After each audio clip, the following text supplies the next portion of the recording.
All right, I'm on hole number 4 of the 2020. It's 2020, but it's the third anniversary tournament.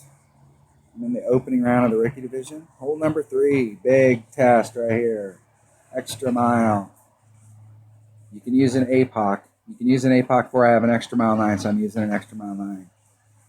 Power 5 ball, trying to get out into this area right here. Anything over 400 yards, woohoo! Big dog, rough bump. Short shot to the green. Short little chip in, that's the goal. That's the plan. If I could get farther out there on my drive, and I know that there are ways to get out there farther on my drive, but I'm not willing to do that on my drive. This is a consistent shot right here. Trying to get around, the best club to bring is a sniper, and if you miss this shot and you have a sniper in your bag, you're diminished. Whereas if you have a big dog, you can do a lot with it. You just have to be in the absolute right spot. All right, that's it. Extra mile, big dog, and a berserker. That's what this hole takes.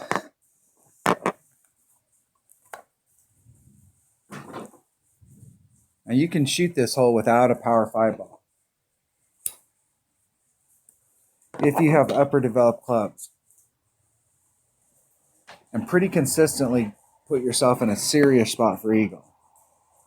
But the deal is that it's one way or the other. You either have to have upper developed clubs and you can bring a power 3 ball, or you have to have lower developed clubs and bring a power 5 ball. And if you have upper developed clubs and bring a power 5 ball, then it's even better.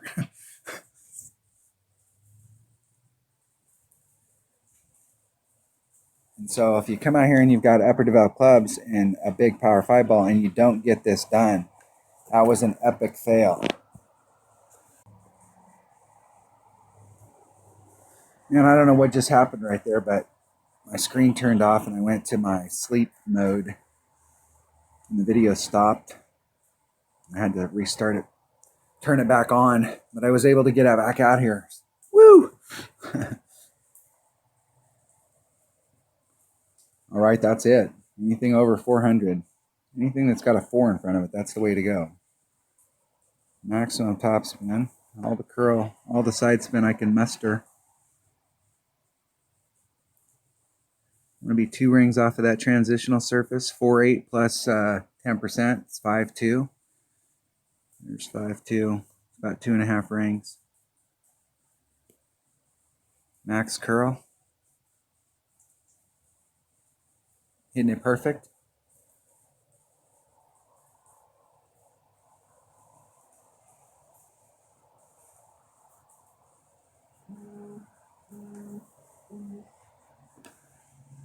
Just trying to float out there, and let's see, 420.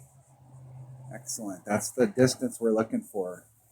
If you can get into that range right there, you could bring, especially if you're where my opponent's at, they're on the inside of that 420. So from where they're at, if you bring a sniper, you may be able to clear this fairway, right, this rough area right here, and get a straighter line to the hole, but you've got this tree to contend with. So that's why I think that the rough bump, just coming prepared to do the rough bump, is a better shot, because you don't have to contend, you don't have to get as low where those trees are at. It's easier to get up high. And you've got a bigger area of the rough to go through, so you can pick your spot a little better. At least that's the theory behind it. Because here you almost need to do an S curve. You need it to go to you need to take it to the left to make it go to the right, but then you need to go back to the left at the end. Yeah. And I just want to be committed to making that rough bump.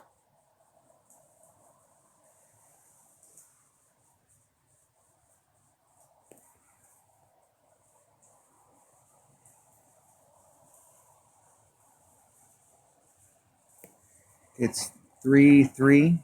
I'm going to add 10% on. It's 2.5. That leaves me 8. So it's about a ring and a third.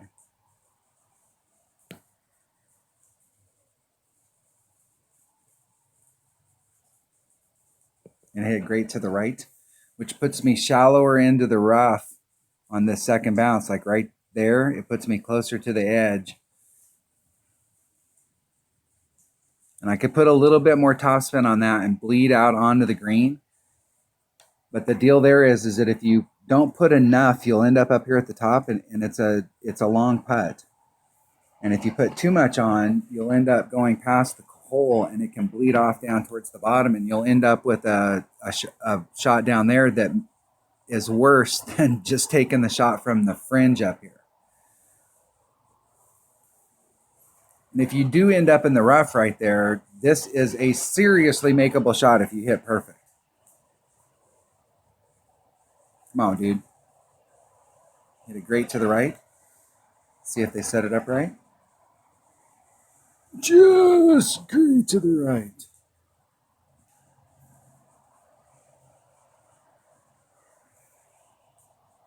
And I still got some serious work to get done here.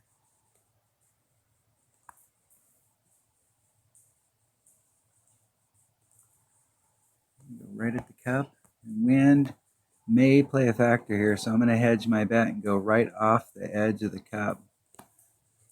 But I'm still in it.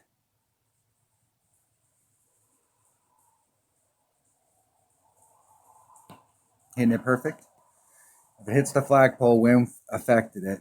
If it doesn't, it hit on that right-hand side, so wind just barely played a factor. So by moving it over, I could have potentially opened up a grate to the left, but it slammed the door on a grate to the right, so I'm hedging my bets. All right, that's what I'm talking about right there. Picking up the eagle.